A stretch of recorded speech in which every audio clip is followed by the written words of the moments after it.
Frank, I think in your initial press conference last year, the first thing that you talked about was the defensive identity of the team and sort of how that's always been the leader. And I just wonder, with the new acquisitions, kind of plus the core, or a good amount of the core from last year, how do you see that evolving into this year, into this season now? Well, we're going to have to be even better. The first thing you have to understand about going into a repeat is that it's going to be harder than the year before. The bullseye is going to be bigger, and we played longer than everybody else, had a shorter offseason than everybody else. So the odds are stacked against us from that standpoint. And the identity of what and who we were last year has got to be repeated. If we're going to try to repeat as champions, we've got to have the defense mindset. That's going to be the first message of day one of camp, and togetherness, sharing the basketball and selflessness. Those two things were pillars for us last year, and that'll have to be the same for this year. And Frank, of course, we all got the news yesterday with LeBron and AD and their plans to stick around for a while. How much does that, as a coach, center what you're doing? Whether it's building an offense, building a defense, how much does go around those two, and what kind of luxury is that for you as a coach? Well, obviously, those two guys are the cornerstones of our franchise, and everything's going to be built around them. Similarly to the way we structured things last year. That's the way it's going to be going forward. We're extremely grateful and lucky to have those guys, with our team, to lead our team for years going forward. And like I said, those two guys are going to be pillars for us. Okay, next up, Bill Oram, please. Hi, Frank. Good to see you again. Good to see you, Bill. Last year, you guys functioned with LeBron, obviously, as your primary playmaker and point guard. And Dennis Schroeder told us the other day that he would like to start. I'm assuming you haven't, or at least you wouldn't tell us if you've made a decision on that yet, given that there hasn't been a practice? Correct. Way too soon for that. But definitely going to give strong consideration to Dennis in the starting lineup, as we will with some other guys. But it's definitely way too soon for that. As a follow-up, could I ask you to share maybe what you see as some of the benefits of having LeBron playing with a traditional point guard versus the benefits maybe of having Dennis come off the bench and the things you'll be weighing? Well, the great thing about Dennis is, Dennis is effective off the basketball, attacking in second side action, and he's effective with the basketball, initiating offense, and that's why we feel like he's a great fit to play alongside LeBron, because he can play in both roles. So there's benefits to both, and we'll evaluate as we get into camp, and see what lineups are going to be best for us to win games. Okay, next up, Kyle Goon. Hey Frank, I know the off season was too short because you don't look like you're tan enough for having Correct. just won a championship months ago. Sort of based on that, with the short off season, and you have a week to go before your first preseason game. How do you plan on balancing sort of the fact that a lot of guys haven't gone through their normal off-season training regimens and may not show up in the shape that you're used to seeing them, but also you got games to play and the season starts in 3 weeks or whatever it is? Yeah, it's our first big challenge of the year is trying to strike that balance the right way.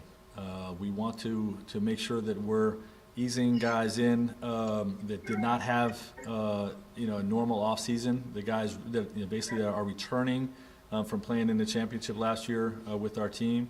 We don't want to overdo it early with those guys, but at the same time, the games are coming up very quickly. So we also don't want to ease in so much that we make them vulnerable for those games to injury. So we're going to have to on a day-to-day basis try to strike that balance, not overdo it early and make them vulnerable to injuries in camp, while still getting them ready so that they're not vulnerable when the games come around. And just as a quick follow-up, is there anything specific to this next week that you feel like is dramatically different from the way you might usually start a training camp?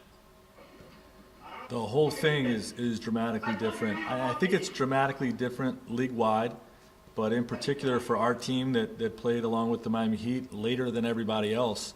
But the thing about the pandemic is, most teams are not able to play the normal, month of pickup games, that everybody's used to coming into a camp. You get all the bumps and bruises and those things underway before camp even begins.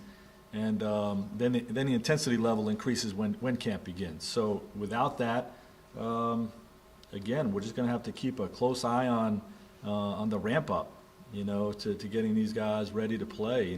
We got to get them moving with training camp intensity. We got to get them playing live basketball with training camp intensity, but we got to do it probably in small doses early and just try to build it up as we get closer to the regular season. Okay, Dave McMenamin. Hey, Frank, good to see you. You opened up training camp last year by saying when you play the Lakers, you're going to get hit. It's going to play a smash mouth version of basketball.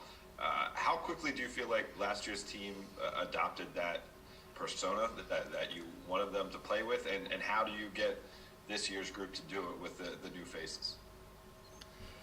Yeah, I mean, excuse me. I think we picked that up and adapted that identity right away last year.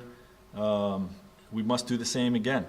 This is part of the formula that worked for us to win a championship. Is being a team that on a daily basis plays harder than our opponent every night and plays more physical. And the guys that we've brought in here are nasty dudes. the new players that we brought in. When you look at Mark's physicality and Trez and Dennis at the guard position carries a nasty disposition. Wes Matthews, these guys are all physical dudes and have that sort of edge to them that I think that they'll embrace right away. And obviously the group that's returning knows the value in what we created last year, and hopefully we'll establish that early on. Okay, Dan Wyke, please. Hey, Frank. Good to see you. Good to see you, Dan. Were you surprised at sort of the amount of roster turnover that kind of happened this year? I know, we're talking potentially a couple new starters, definitely new bench pieces of significance. Is that exciting for you? Do you think that makes sort of the challenge ahead of you guys a little more palatable because you've got new blood, or I guess kind of how do you view that? Well, was I surprised? You never know what to expect going into an off season, especially when you've had the success that we had when you win a championship in whatever sport you're talking about. Going back as many years as you want to. Other teams always want your players when you win. You know what I mean? So there's always a competition to keep your guys, your core guys around, and we knew that was going to play out. And you also have a situation when you win a championship and have an opportunity to win a championship again, to have great players that want to come play for you. So these are always very, very extremely difficult decisions to make. And I think we made some changes, but largely have our core back. And I'm excited about that, and I'm excited about each guy that is coming in here to be a Laker. Brings something that has me very excited about how that's going to help this year's team be slightly different and hopefully even better than where we were last year. Frank, is it pretty safe to assume that we're not going to see a ton of LeBron in these 4 preseason games? Is that a safe bet? We'll see. Like I said, we don't want to underdo it, and then he's not ready to play in real games. But obviously don't want to overdo it as well. So I really don't know where that's going to land, but I would expect that we'll probably see him some, but not a ton. Enough for him to get ready for opening night. Thanks. Okay, next up, Mike Bresnan. Hey, Frank, good to see you again. It's been a little while. Kind of a similar question to what Bill was asking earlier about Schroeder, but at the center position. How do you kind of see that working out between who's going to start among the new guys, Montrez and Marc Gasol? And also, will AD still get some time late in the game, potentially at the 5? Yeah, all questions that I feel like are probably still a little bit too soon to answer. But I think both guys obviously are starter level players. You know, Mark having been a starter his whole career, Trez being a sixth man of the year type of role. You play starter minutes in the role that he's played in the past. You know, so both of those guys have that ability. But we also know that AD playing at the 5 with alongside Markieff Morris won us a championship last year. So you know, these are this is basically a lot of different ways we can go with this. We're going to see see how these guys fit alongside one another. You know, I think watching them play together and seeing how the combinations work, is the biggest factor in these types of decisions, and we haven't seen any of that yet. Along with conversations with each guys and what roles they're going to be most comfortable in. You know, I really take pride as a head coach in making sure I hear the player. Whatever player you're dealing with and what role is important to them, and for me to try to create that role for them, because if they feel good about their role, they're going to run through a wall. So those conversations are still to be had, and obviously the combinations of guys playing together in camp is still in front of us as well. So there's a lot of different ways we can go with that. Jim Hill.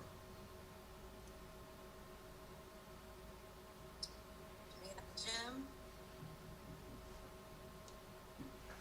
Now, hey, Coach, how are you? Good to see you, Jim. Yeah, congratulations. You just got through talking about a certain amount of nastiness in individual players. Are you saying that your team needs a little bit of nastiness to defend the championship?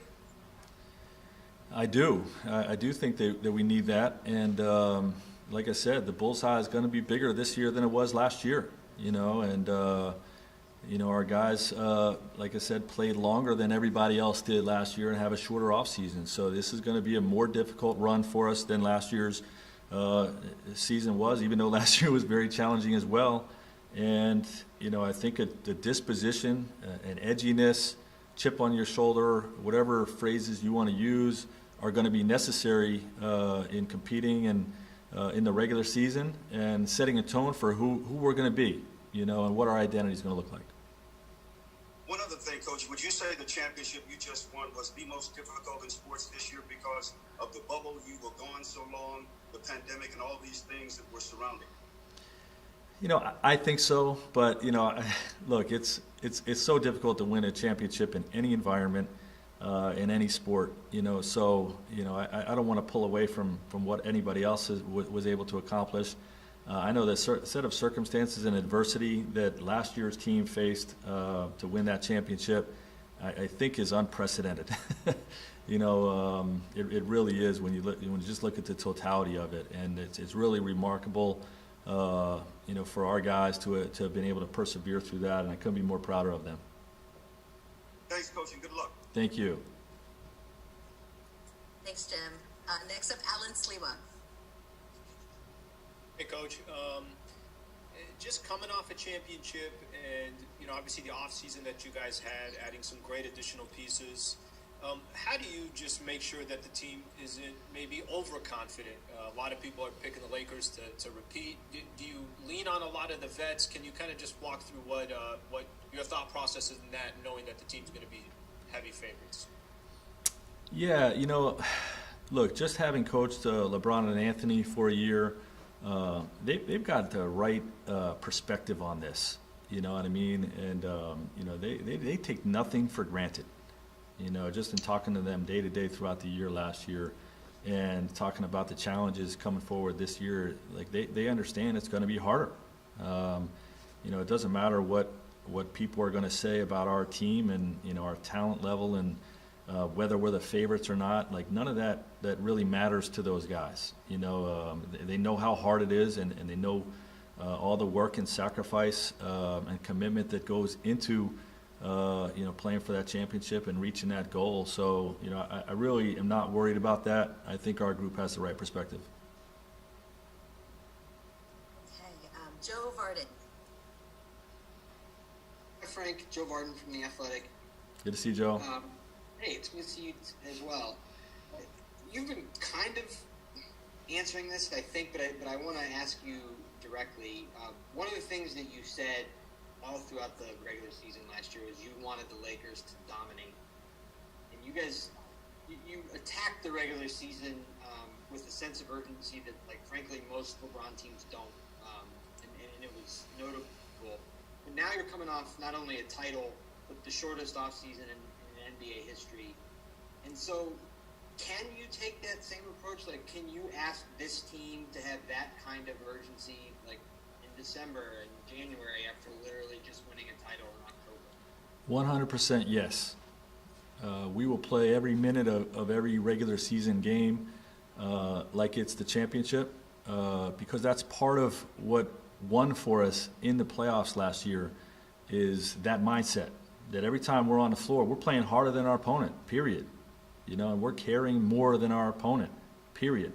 Like, this is just a way of life for us. And if I talk about, so we're not unclear, if I talk about easing into this season, it's really about understanding where guys are from a conditioning standpoint, from an off-season recovery standpoint, and just making sure that there's a proper build-up in camp with that. But when we get into the season, for sure, every game that we play, we're playing to play harder than an opponent and care more about that night's victory than our opponent, because that's the number one habit that you can build throughout the regular season is the habit of winning. And having that mindset every time we stepped on the floor paid dividends for us in the playoffs. And that's going to be the mindset this year. And what I like about it is, that doesn't have to mean guys are going to play 45 minutes a night. We have such great depth that we can balance that out while still having the 5 guys on the floor competing like hell. Okay, just a couple more here. Melissa Rowland. Hey Frank, how you doing? Good, Melissa. How you doing? Good. I'm curious, considering how both physically and mentally grueling the bubble was. I'm curious, what was your guys' reaction when you guys found out just how quick the turnaround was actually going to be? Well, I don't want to answer for other people. I know different players and different coaches have different perspectives on this, even within our group. The players, I think in particular, they are mindful of the physical recovery that goes into starting a new season. So I think they would prefer more time, but you'd have to ask them. Me personally, individually, I was okay with it. I would prefer to see the NBA get back on as regular schedule as possible, even if that meant, we have to start a little bit sooner than, all of us would have liked. I just think that's it's good for the league, it's good for all of us involved, to not stretch a season out into October again. And to do that, you have to start sooner. So, me individually, I was okay with this start time. Okay, last question. Jordan Richard. Hi Frank, how you doing? Good. How you doing? I'm doing good. Can you talk about the floor spacing you get with Marcus Stahl, running him off of pick and pop situations? Also with Montrez, he's very good in the left block with isolating and post ups. So do you have a plan with Trez in terms of getting him post touches and just with Marcus Stahl and pick and pop situations? Yeah, for sure. We intend to use both of those guys in those ways. And, Mark's spacing, is not just about the pick and pop game. He brings a different dynamic to our team from a standpoint of having the defensive size that we had last year at the center position when we played JaVale and Dwight, but also having, a different approach. Both of those guys were rollers. We lose that aspect of that position. In terms of the lob threat, but Mark as a roller is a great passer. He's one of the best passers in the league at that position, And his spacing at the 3-point line, whether it's running flow offense through him at the top of the key, whether he's feeding the post to LeBron and Anthony and drawing the center away from the basket, or like you said, doing a pick and pop game, or spotting him up in the corner, top of the key when AD's rolling. All of those are different dynamics than we had last year. But I don't want to negate the fact that we're going to still have him rolling to the basket and having him either finishing or making passes inside out, which is one of his specialties. So, he's going to bring a different dynamic for us there. And, Trez is just a monster, man. Like, you put the ball in his hands on the low block or in the short roll game, similar to what we were talking about with Mark. He's a beast finishing at the basket and making plays as well. So, both of those guys, are going to give us a huge lift, in those situations. Okay, and I actually lied. I have one last question for Maximilian. Thank you. Hi, Coach. My name is Max. I'm with the German Newswire DPA. I was wondering, the other day when Dennis Schroeder was talking to us, he was making it pretty clear that he sees himself as a starter for the Lakers. What's your take on that? And also, what do you like about him as a player who makes him a good fit for the Lakers? Thank you. Yeah, I welcome his input on that, and obviously those things are going to play out through camp. He'll receive strong consideration for that. I do know that he's going to be one of our most important players and a big minutes player for us. My impressions of him as a player is I love his edge, that he plays with, the demeanor, the nasty competitor side of him. Is something that you hate playing against, but you love it when he's on your team. And, I'm thrilled about it. He's one of the fastest guys in the league. And we were a great fast-breaking team last year, so I think he's only going to add to what we do in that regard. I've always called him the speeding bullet, when we played against him. Like, okay, what are we going to do about the speeding bullet? How are we going to slow him down? And I'm just thrilled to have him on our roster. There's probably very few coaches in the league that are bigger fans of his game than I am, and just excited that we were able to have this trade happen and bring him into the Lakers purple and gold.